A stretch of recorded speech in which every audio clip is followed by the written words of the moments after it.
નમસ્કાર. સત્ય વિજેતા સમાચાર ચીફ એડિટર સંજીવન ગોસાઈ.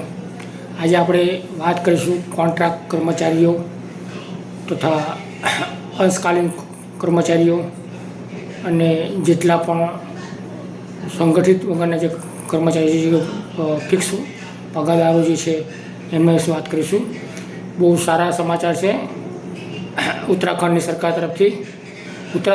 ઉત્તરાખંડની સરકારે ગઈકાલ 5 તારીખે એક રાષ્ટ્રપતિની મંજૂરી લઈને આદેશ જારી કરી દીધો છે કે બધાને કાયમી કરવાના જે 5 વર્ષ જૂના હોય 10 વર્ષ જૂના જે હોય એ લોકોને કાયમી કરવાના આદેશ આપી દીધા છે. અને ત્યાંની સરકારે બહુ સરસ કામગીરી કરી છે.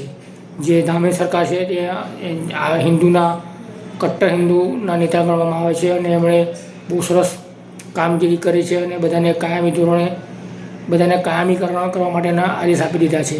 આનું કારણ એ છે કે સુપ્રીમ કોર્ટમાં 2024માં જે ચુકાદો આવ્યો હતો એના આધારે સરકારે પગલાં લીધેલા છે. અને હાલ આપણે ગુજરાતમાં પણ એ થતું નથી. એનું રીઝન કારણ એ છે કે આપણે સંગઠિત નથી.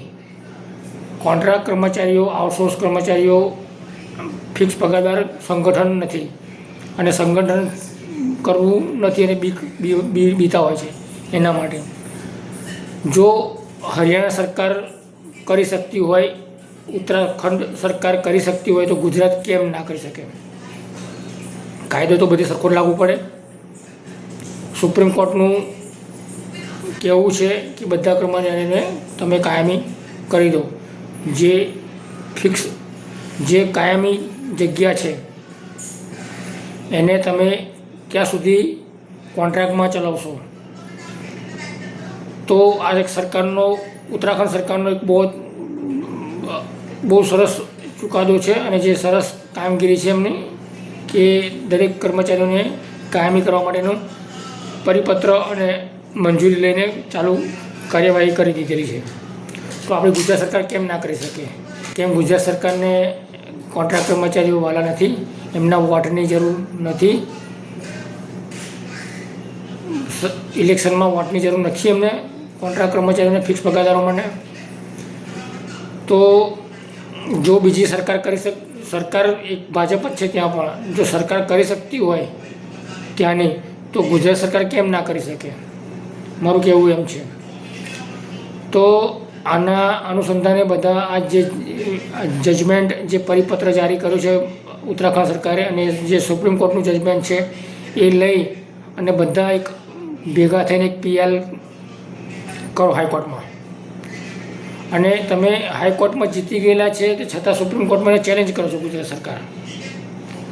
જે આંગણવાડી બહેનો હાઈકોર્ટમાં જીતી ગયેલા છે કેસ, એમને સુપ્રીમ કોર્ટમાં તમે લઈ જાઓ છો અને સુપ્રીમ કોર્ટમાં ચેલેન્જ કરો છો એમના વિરુદ્ધમાં.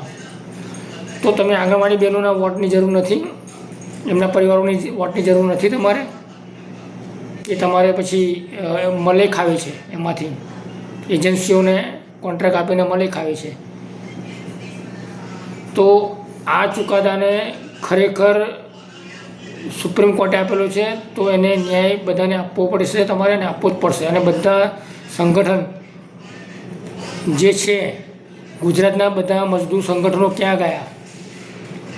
ગુજરાતના સંગઠનો જે છે ભારતીય મજદૂર સંઘ, બીજા ગુજરાત જનજાગૃતિ અભિયાન, બીજા બધા સંગઠનો છે બધા શું કરે છે? સૂવે છે બધા, ઊંઘે છે કે પૈસા લઈને બેસી ગયા છે? એ પણ કોઈ સંગઠન કર્મચારીનું ન્યાય માટે બોલવા તૈયાર નથી.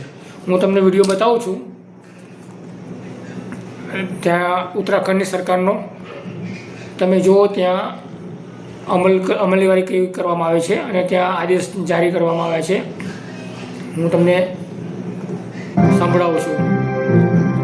उत्तराखंड से इस वक्त की सबसे सरकारी विभागों में कार्यरत संविदा आउटसोर्स कर्मचारियों के नियमितीकरण के संबंध में देहरादून से सामने आ रही है, जहां दैनिक वेतन, कार्यभारित संविदा, नियत वेतन, अंशकालिक तथा तदर्थ रूप में नियुक्त कार्मिकों का विनियमितीकरण संशोधन नियमावली 2025 को राज्यपाल द्वारा मंजूरी मिलने के बाद उत्तराखंड शासन द्वारा इस संबंध में अधिसूचना भी जारी कर दी गई है। स्पष्ट तौर पर सीधे शब्दों में कहें तो उत्तराखंड शासन ने 4 दिसंबर 2018 को सरकारी विभागों में 10 वर्ष की सेवा पूरी कर चुके दैनिक वेतन, कार्यभारित संविदा, नियत वेतन, अंशकालिक तथा तदर्थ रूप में नियुक्त कार्मिकों को नियमित करने के आदेश जारी कर दिए हैं। इस नियमावली के दौरान न केवल 5 वर्ष पूरे होने पर नियमितीकरण के प्रावधान को संशोधित किया गया है, बल्कि दिनांक 4/12/2018 तक विभिन्न विभागों में 10 वर्ष की नियमित सेवा दे चुके अस्थायी कर्मचारियों को भी विनियमितीकरण का पात्र घोषित कर दिया गया है।